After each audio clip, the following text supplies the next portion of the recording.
10 weird facts from history that sound made up. Weird fact number 1. Napoleon was attacked by bunnies.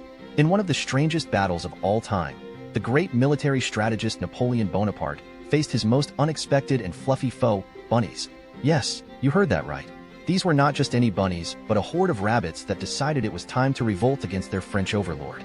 Napoleon had organized a rabbit hunt for his friends, but the rabbits had other plans. They had no intentions of becoming a royal snack. Instead of running away like normal rabbits, they formed a bunny army and charged directly at Napoleon and his men.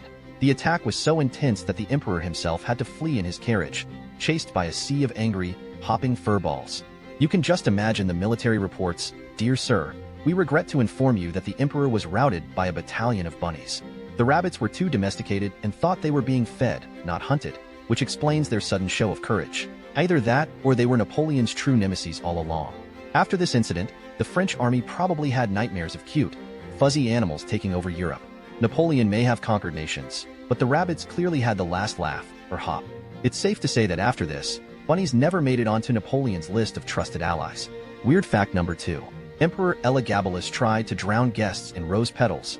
Imagine being invited to a royal banquet and ending up buried under a mountain of flowers. Sounds like something out of a horror comedy movie, right? Well, that was the experience at one of Emperor Elagabalus' infamous Roman parties. This guy took "stop and smell the roses" way too seriously.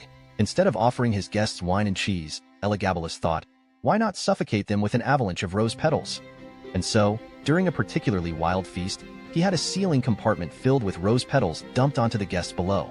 At first, it was all fun and games, until the petals started piling up, and some poor souls found themselves gasping for air. I bet you those guests never looked at a rose the same way again. PTSD, post-traumatic stress disorder, anyone? This wasn't the only wild stunt the emperor pulled. He also liked to dress as a woman and run brothels out of the palace.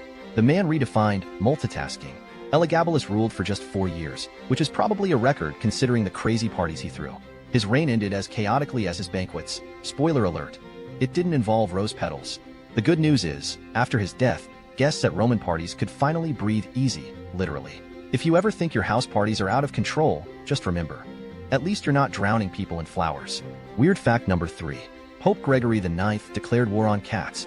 In the 13th century, Pope Gregory IX decided that cats were basically tiny, furry demons in disguise. And no, this isn't a plot for a cartoon supervillain. The Pope issued a papal bull declaring that black cats, in particular, were associated with satanic rituals and witchcraft. Unfortunately for the cats, people took this seriously. And by seriously, I mean they started massacring cats all over Europe. This led to a sharp decline in the cat population, which in turn led to a sharp increase in the rat population. You know, the rats that spread the Black Plague? In an ironic twist of fate, by declaring war on cats, Pope Gregory IX may have inadvertently helped spread one of the deadliest pandemics in history. Whoops. Cats were like, we told you we were the good guys. But by then, it was too late. The damage was done. So next time your cat gives you that, "I could murder you in your sleep," look, remember that historically, they might have had a good reason. If you're a cat person, you can thank Pope Gregory IX for centuries of bad PR. Cats are still trying to live that one down. Of course, modern cats are doing just fine. They've since conquered the internet, which is basically like ruling the world. The moral of the story? Never, ever underestimate a cat's ability to hold a grudge. Just ask Pope Gregory IX. Oh wait, you can't, because he's dead. Weird fact number 4. King Charles VI believed he was made of glass. King Charles VI of France was known as Charles the Mad, and for a good reason. He genuinely believed he was made of glass. He was so convinced that he would shatter if touched that he made his servants sew iron rods into his clothes to protect him. The king wouldn't allow anyone to come near him, fearing they might break him into 1,000 pieces. I wonder how hugs worked out for him.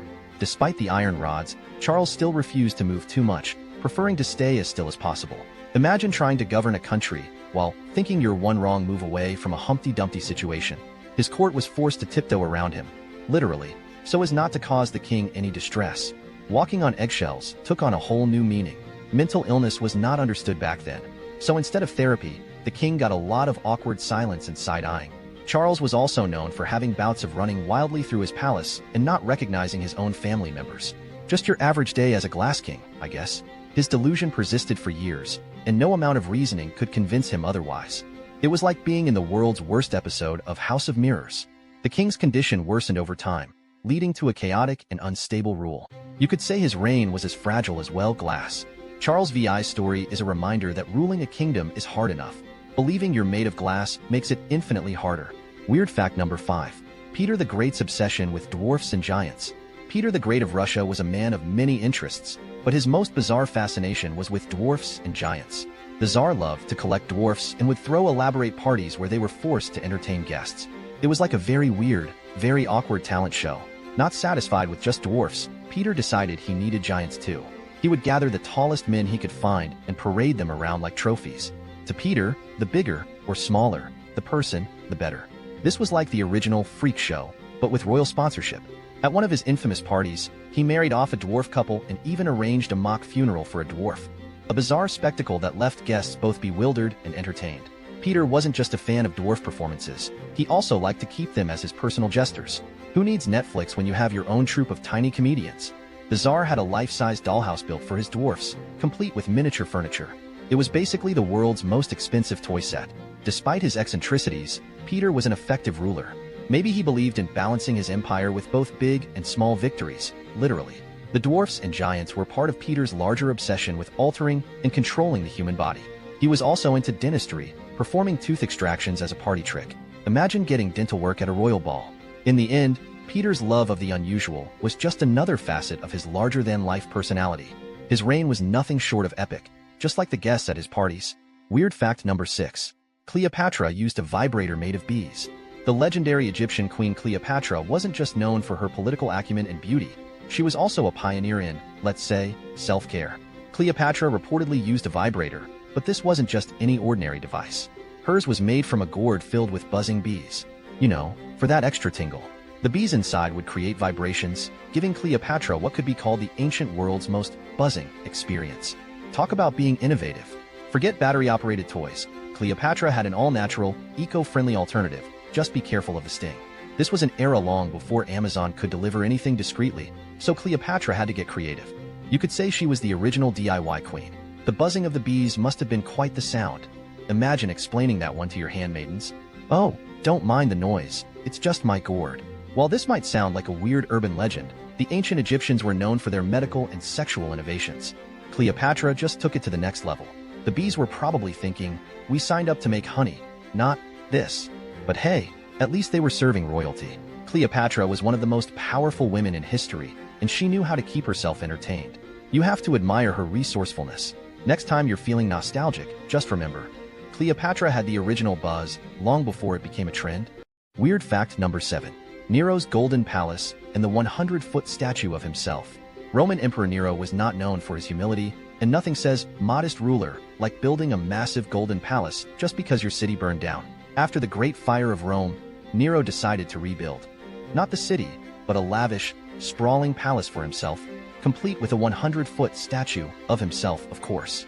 The palace was so extravagant that it covered an area equivalent to 3 football fields. Move over, cribs. This was the original MTV Palace. The statue, known as the Colossus of Nero, stood at the entrance, as if to say, yes, I'm kind of a big deal. Inside, the palace featured a rotating dining room, an artificial lake, and a massive garden. It was basically Disneyland, if Disneyland were designed by a megalomaniac. The Romans weren't thrilled about Nero's palace.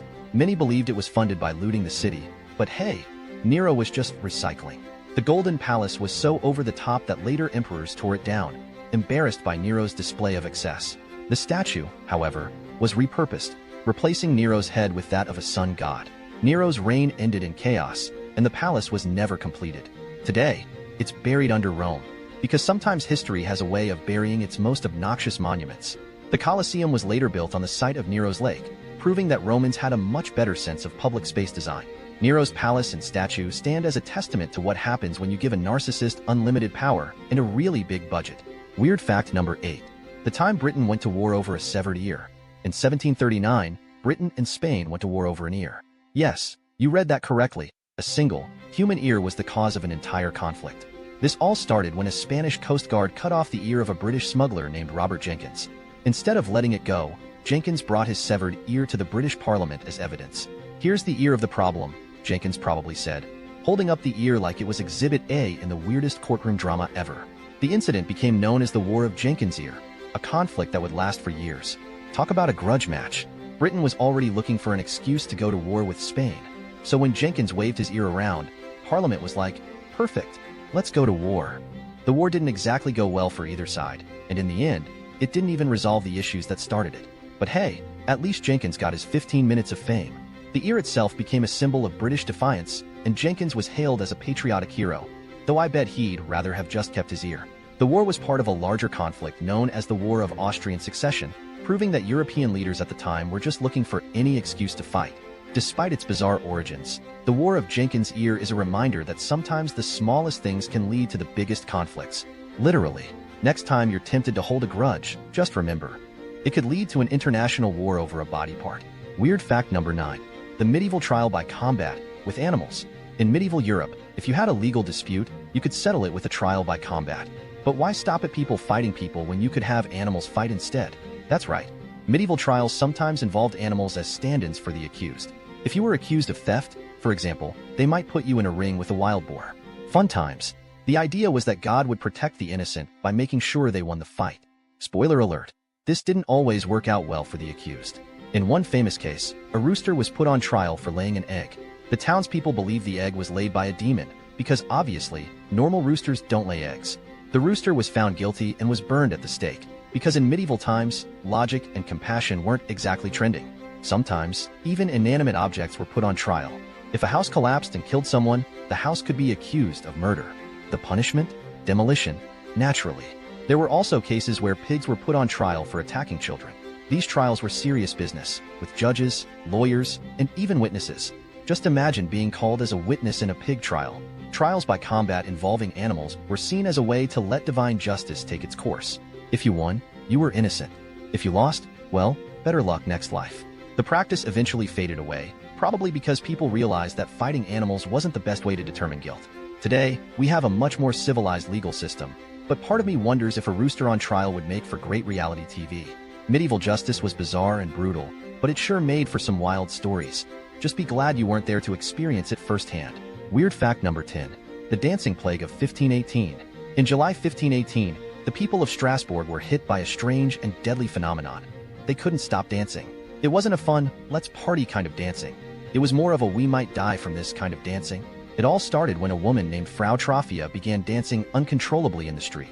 Soon, dozens of others joined in, and before long, hundreds of people were dancing like their lives depended on it. The dancing went on for days, with people dropping from exhaustion, strokes, or heart attacks. Talk about dancing till you drop. Literally. Doctors at the time couldn't figure out what was going on, so they prescribed more dancing, thinking the dancers just needed to dance it out. Genius. Musicians were brought in to play more music, which only made things worse. The townsfolk basically threw the world's deadliest rave. Historians still aren't sure what caused the dancing plague. Some believe it was mass hysteria, others think it was due to ergot poisoning, a hallucinogenic mold found in bread. Either way, it wasn't the fun kind of party. The authorities eventually had to intervene, forcing the dancers into a shrine in the hope that a pilgrimage would cure them. It was like sending someone to rehab for too much boogieing. The dancing plague finally ended after about a month, but not before claiming lives and leaving the town in a state of shock.